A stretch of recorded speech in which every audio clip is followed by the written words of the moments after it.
یہ بھی حدیث قدسی ہے، اللہ تعالیٰ کے کلام کا اس بات ہے، اور یہ ایک صدر کی حدیث اللہ تعالیٰ کی بہت سی صفات پر مشتمل۔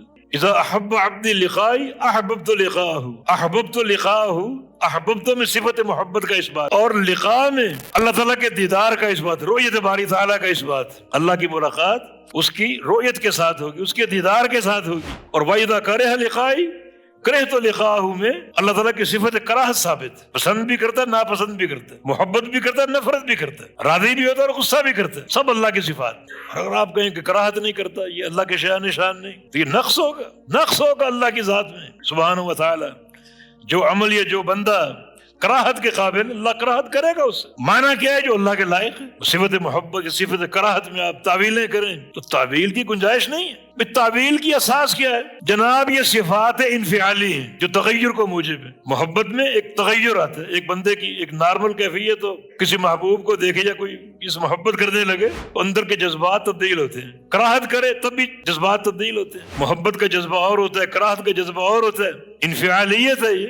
اللہ تعالیٰ تغیر سے پاک ہے کہ تمہاری کم بختی اور شقاوت کی بنیاد یہ ہے کہ تم خالق کی صفات کو مخلوق کی صفات پر قیاس کرتے ہو۔ اس باب میں داخل ہو جاؤ اللہ کا یہ فرمان پڑھ کر کہ لیس کمثلہ شیء وہو السمیع البصیر، ذات تشبیہ سے پاک ہے۔ خالق کہاں اور مخلوق کہاں؟ یہ قیاس کہاں سے آ گیا؟ کیا مخلوق کی صفات آپس میں ایک جیسی؟ سورج باہر کھڑا ہے اور آپ کی یہ لائٹ، یہ بھی نور ہے وہ بھی نور ہے، ایک ایسا نور ہے؟ ہاتھی کا پاؤں اور چیونٹی کا پاؤں ایک جیسا ہے، حالانکہ مخلوق ہے دونوں۔ تو یہ عقل جو کتاب و سنت کے نور سے محروم ہے کہاں سے آ گئی؟ یہ بات کب کرو گے تم؟ جب رب تعالیٰ کی محبت کو، رب تعالیٰ کی کراہت کو مخلوق کی محبت اور کراہت پر قیاس کرو۔ لیس کمثلہ شیء، اللہ محبت کرتا ہے، ہمارا ایمان کیسے؟ جیسے اس کے لائق ہے۔ اگر محبت کو نہیں مانو گے، یہ محبت میں تعویل کر کے اس کی روح کو مسخ کر دو گے، تو کیا تم اللہ کی محبت کے مستحق بنو گے؟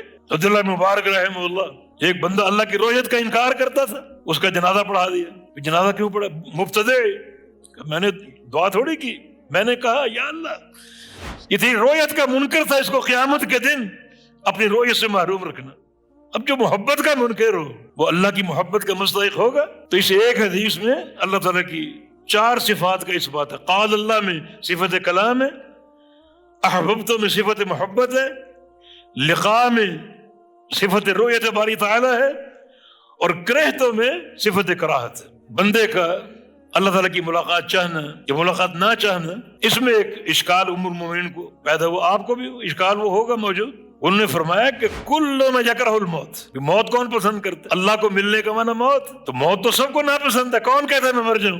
تو یہ پھر حدیث اللہ تعالیٰ اس کے لقاء چاہے گا، جو اللہ کے لقاء چاہے گا، مانا جس کو مرنا پسند ہے اللہ اس سے محبت کرے گا۔ فرمایا ایسا یہ بات نہیں، جب بندے کا وقت موت قریب آتا ہے تو بندوں کی 2 قسمیں ہوتی، ایک ہے بشرا بالجنہ، جس کو جنت کی بشارت دے دی جاتی کہ وہ اپنا ٹھکانہ دیکھ لو، اب جنت دیکھ رہے ہو، سانسیں آ رہی، اب وہ چاہتا ہے کہ جلدی موت آئے، جلدی اپنے مقام پر پہنچو، اللہ سے جا ملو، پھر کون انتظار کرے؟ اور بعض بندے شقی، اللہ مجھ سے بچائے رکھے، ان کو جہنم کا ٹھکانہ دکھائی دیتا ہے، تو وہ موت چاہے گا پھر کہ میں جہنم میں چلا جاؤں۔ تو یہ حدیث عند الموت اس کا اجرا ہے۔ عند الموت بعض لوگ اپنے ٹھکانے کو دیکھ کر اللہ کی ملاقات جلدی چاہیں گے، جلدی جنت میں پہنچ جائیں۔ جیسے عمیر ابن حمام رضی اللہ عنہ جنگ بدر میں کھجوریں کھا رہے ہیں، بڑا استغنا کا عالم، اگر میں میدان میں کود جاؤں، آگے بڑھتا جاؤں، ہر زخم سینے پر کھاؤں، مجھے کیا ملے گا؟ شہید ہو جاؤں۔ فرمایا کہ جنت عرضها السماوات والارض، جنت ملے گی جس کا عرض آسمان اور زمین کے برابر، لمبائی کا ذکر نہیں، عرض اس کا، جنت ملے۔ اچھا، ایک حدیث میں آتا ہے کہ اس نے 7 کھجوریں نکال لی کہ خالی پیٹ نہ جاؤں، کچھ کھا تو لوں، کچھ طاقت ہو، پھر وہ 7 بھی پھینک دی، اور کیا کہا؟ اگر تمہیں کھانے بیٹھ جاؤں تو دنیا کی زندگی لمبی ہو جائے گی۔ بشارت اللہ کے نبی دے چکے، جب بشارت مل گئی پھر ایک سانس بھی لمبی محسوس ہوگی، بوجھ محسوس ہوگی، پھر واقعی بندہ اللہ کی لقاء چاہے گا۔ اس حدیث کا مصداق بھی یہی۔